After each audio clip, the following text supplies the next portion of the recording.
Days after his mother's death, man finds dead baby stored in family freezer. It's hard for Adam Smith, 37, to say whether Barbara had been a good mother. Growing up, he and his sister Susan always had food on the table, a roof over their heads. When Adam was about 12, Barbara started drinking heavily and taking up with people who did the same. My teenage years, she wasn't around, Adam says. She was always out, hanging out with her boyfriend and this and that. Perhaps not coincidentally, about the same time that Barbara started drinking, a rift formed between her and her extended family. Previously, Adam's aunts, cousins, and grandmother had been a steady presence. Then, all of a sudden, Adam says, that extended family was cut out of his and his sister's lives. The Smiths lived on Miami Street in Tower Grove South and later moved to the Hill when Adam started high school at St. Louis Career Academy. Before Adam and Susan were born, Barbara had worked as a mail carrier and in restaurants, but she later told her children that she had to give up work because of them. For a while, Adam split his time between his dad Terry's place and his mother's. When he was old enough, he didn't hesitate to get a job and move out. But I always got sucked back in, Adam says. That was my mom. Even when he was living out of the house, Adam says, Barbara was still clingy with him, calling, asking him to run errands, to get groceries and pick up medicine. Also, if you have not done so already, please subscribe to our channel and click that notification bell to get inspired by these real-life stories every day. Now, back to the story. Analyzing their relationship now, he thinks she stunted his independence, preventing him from fully realizing the life he wanted for himself. Barbara had lived in the apartment for nearly 2 decades. The white walls had turned yellow. Detritus from a disordered life lay everywhere. Then there was the box in the freezer, a detail that at the time wasn't particularly out of the ordinary, given that a lot about Barbara's life didn't add up, even to her children. Later, a handful of media reports implied that Adam and his sister had spent their entire childhoods asking their mom, "What's in the box? What's in the box?" I've asked her several times. It was either a no-no conversation, she blew me off. My mom has always been so secretive about things throughout life. It hadn't been like that. However, it was true that for as long as Adam could remember, there had been an object in his mom's freezer the size of a large shoebox, the sort of thing a pair of boots would be packaged in. He has firm memories of it from as young as 6. His sister, who is 45, remembers it always being there too. They thought maybe a piece of wedding cake was being saved inside. When Adam asked his mom about it, she would deflect. She'd just say, "No, it's nothing, no comment, don't worry about it," Adam recalls. She changed the subject. Generally, Adam didn't think of it at all. This past January, about a year after Adam moved in with her, Barbara was diagnosed with small cell lung cancer. She'd been telling her doctors she wasn't smoking, which was categorically false. A CT scan found spots on her lungs. The cancer spread to her liver, her bones, and her lymph nodes. Barbara passed away on July 21st at the age of 68.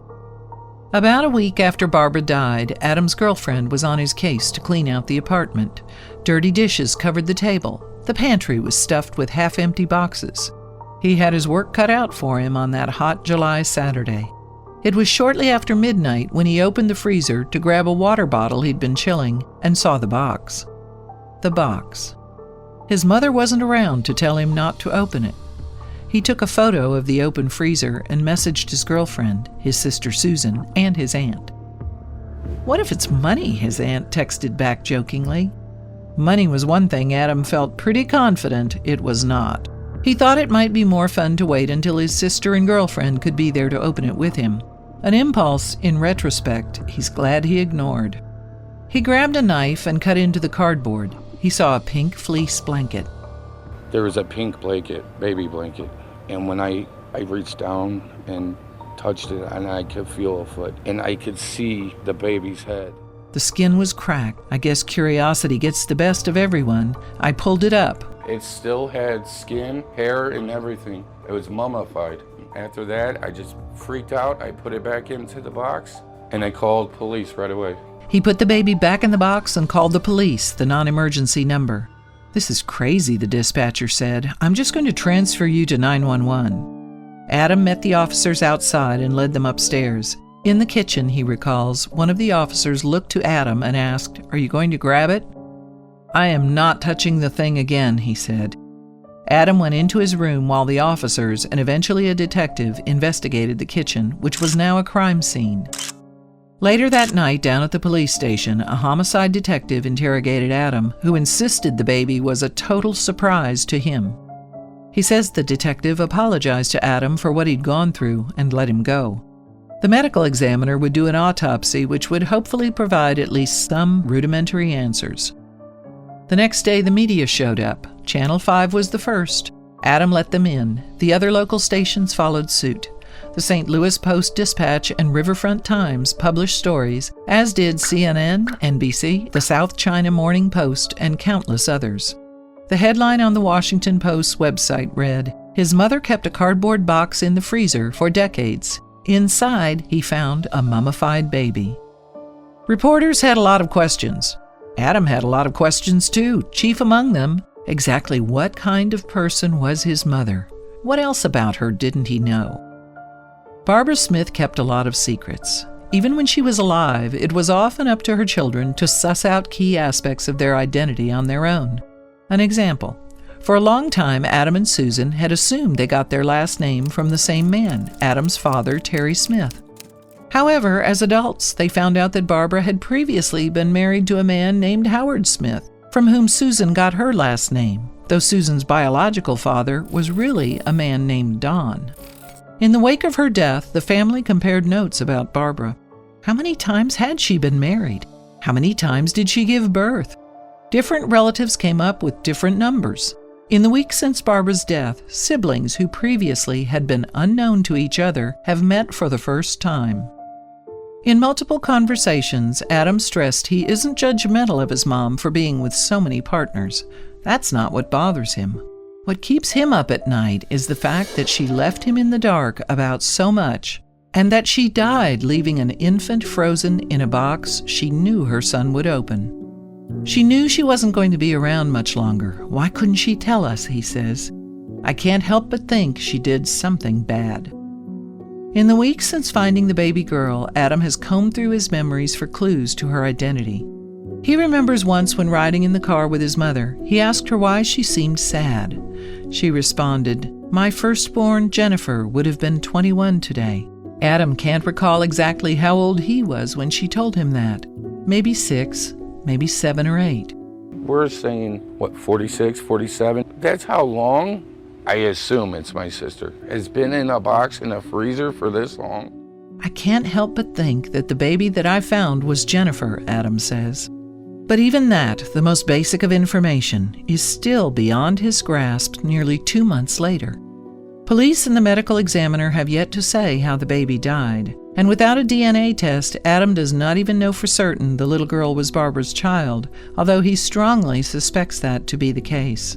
I have to wait for the autopsy to see if that baby ever took a breath. And I cannot help it to think she might have done something to it. I just can't help it. Adam and Susan have always known the box to be in their mother's freezer, in houses from Miami Street to the Hill to Bancroft to Magnolia, meaning it's probable that the baby inside was born before Susan, who was born in 1974. I'm 37, and it has been in my freezer for 37 years. And I was always told it was like a wedding cake top. Turns out it was a baby. In that case, Barbara would have been barely in her 20s, maybe even younger, when the infant arrived. It is hard to say what Barbara's life was like at the time. In the early 1970s, she would still have been living with her family in the North St. Louis County city of Florissant, where she grew up.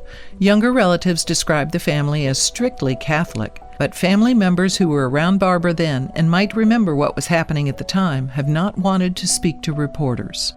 However, Adam says in talking with his relatives, he has come to believe his mother almost certainly concealed her first pregnancy. It is likely her family did not know, or somehow did not notice even as her belly swelled. Though concealed pregnancies that end in tragedy are shocking, they are relatively common and follow distinct patterns, says Michelle Oberman. A law professor at Santa Clara University, Oberman has researched the grimmest of outcomes. She is often cited as a leading expert on infanticide as well as neonaticide, killing a baby in the first 24 hours of life. Women who conceal pregnancies for the entire duration often are disconnected from their own bodies and typically are young, often teenagers, pregnant for the first time. Oberman notes they are slow to recognize the signs of pregnancy, possibly as a result of some sort of trauma, but often because they are scared at the prospect of being pregnant. And while they are physically and emotionally changing, another hallmark of the cases Oberman has reviewed is that no one around the expectant mothers notices what is happening. The young women end up confused and torn between yearning for a connection with their baby and the feeling that they would be left in a seemingly impossible situation of caring for a child alone. Because they are young, they fall in the adolescent trap of avoiding the short-term pain of telling an adult they're pregnant, and perhaps getting in trouble for having sex, and ignore the far more serious long-term consequences. All too suddenly, labor begins one day, Oberman says. No one would plan to have a baby alone, unattended, on a toilet. Yet the overwhelming majority of these cases end in this tragic manner. In cases of neonaticide, the unprepared mothers often smother the newborns in a moment of panic.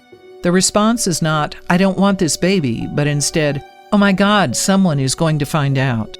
Often the women follow the nearly unimaginable act with tenderness, cleaning the infants before taking them back to their bedrooms. Under their bed, in their closets, they keep the lifeless babies with them. Oberman points out that if a woman were committing something like premeditated murder, she would endeavor to get the evidence as far away from her as possible. "We're distracted by the fact that the baby is dead. I get that heartbreak. It's a tragedy," Oberman says. But if we're tending toward worrying about these cases and how to prevent them, then we have to notice that what the woman is doing is actually treating the baby like a baby. Neonaticide cases tend to follow a distinct pattern, Oberman says. Parts of what we know about the broad outlines of Barbara's younger life follow that pattern. She would have been young and almost certainly afraid. Given her family's heavy-handed Catholicism, it is easy to imagine her concealing a pregnancy rather than admitting she'd been having sex, and worse, had become pregnant. In fact, when she was later pregnant with twins following Susan's birth and put them up for adoption, her family was adamantly opposed, Adam says. But what actually happened to Barbara and that little girl in the freezer is still a mystery. Oberman says there are significant aberrations in the story that set Barbara's situation apart from the cases she has reviewed. What's weird about this case is how long Barbara hung on to the baby, and that she talked about it aloud, the professor says. Those are strange facts. Who absolutely keeps their own child in a box for this long and never talk about it and never... I just have so many thoughts, and it's just insane. Maybe the little girl was stillborn or died of sudden infant death syndrome. Maybe there was an accident, but the idea that Barbara could carry a child to term without anyone close to her noticing seems entirely believable to Adam, because it happened at least one other time. In 1986, Barbara gave birth to a daughter whom she put up for adoption. Adam and his sister were schoolchildren at the time, and yet, he says, no one in the family, not her children, not her siblings, not her parents with whom she was still in contact, realized what had happened. It wasn't until the days after her death that Adam and Susan found out. About a week after Barbara's passing, Adam got a call from his aunt. She had news. Earlier that year, her daughter, Jessica, Adam's cousin, paid for 23andMe DNA testing and found that she had two full cousins, both women, one living in Illinois and the other in Florida. Laura and Shannon were their names. Born a decade apart, they shared the same mother, but had been adopted by different families. Their mother was a woman from St. Louis named Barbara Smith. Adam now knew the name of his older half-sister, Shannon, who had been given up for adoption in 1977.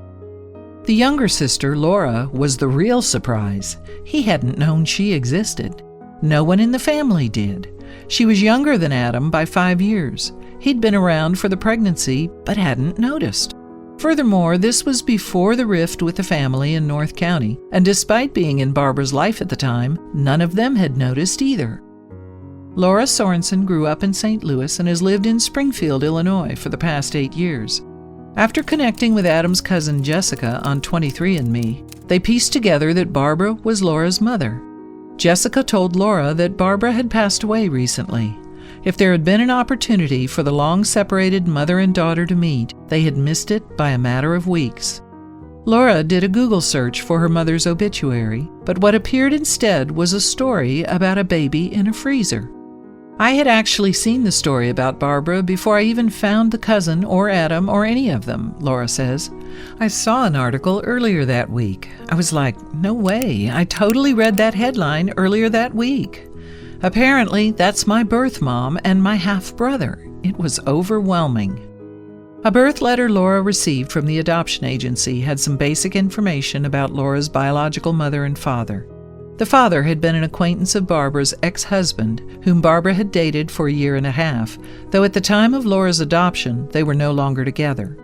It said Laura was Barbara's 7th pregnancy. However, the letter also states that prior to giving birth to Laura, Barbara had 1 miscarriage, a stillbirth, and 4 natural births.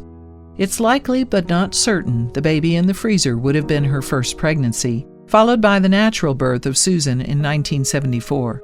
3 years later, she gave birth to Shannon, natural birth number 2, as well as a twin who was stillborn. Adam was born in 1981. This means there are 3 known natural births, 1 short of what the letter says.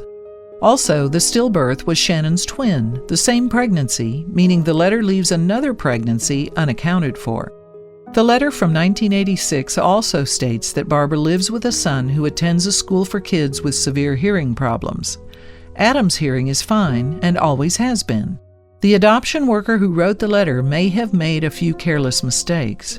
Or it's possible that she, like a lot of people in Barbara Smith's life, was working with incomplete information. The more you know, the more questions you have, Laura says. Asked what she thinks is the story behind the baby in the freezer, Laura can only speculate.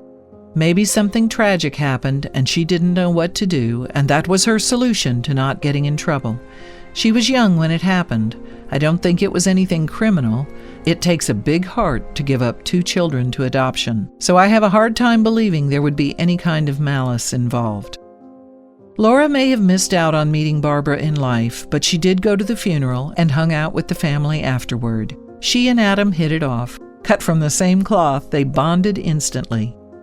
Since connecting with Laura, Adam had been trying to scrape together the funds to have both his and his sister's DNA tested. In September, he bought a scratch-off and won $1,000, some of which he used for 23andMe. The results showed he and Laura are half-siblings. Her dad's identity is still unknown. Finding this, I'm more like confused, angry, and I just want to find closure. I want to know more answers. The end of summer and early fall have been rough on Adam. He's mourned his mother. Pictures of him in front of his mom's open freezer have gone around the world. Like yesterday, it went everywhere. One of my friends said it was on the news in Australia. I'm like, this is insane. I did not expect it. He's put up with media intrusions. He's had to grapple with the anger he has toward Barbara that may never fully resolve. Barbara's legacy was questions, ones that only she knew the answers to. I wanted some kind of closure, and I feel like I may never get any closure because my mom's gone. At the same time, Barbara's death has brought Adam something of a relief, a weight lifted off him. He no longer has to witness his mother's pain and suffering, nor be subject to her cruelty. He's out of the apartment on Magnolia. I was held back for so many years by my mom's sickness, he says. I could never go and venture out and do my own thing. Now I get to do what I need to do, what I've always wanted to do. If you liked the video, please give it a thumbs up and consider sharing it with someone who may find it interesting. Thanks for watching, and I'll see you in the next video.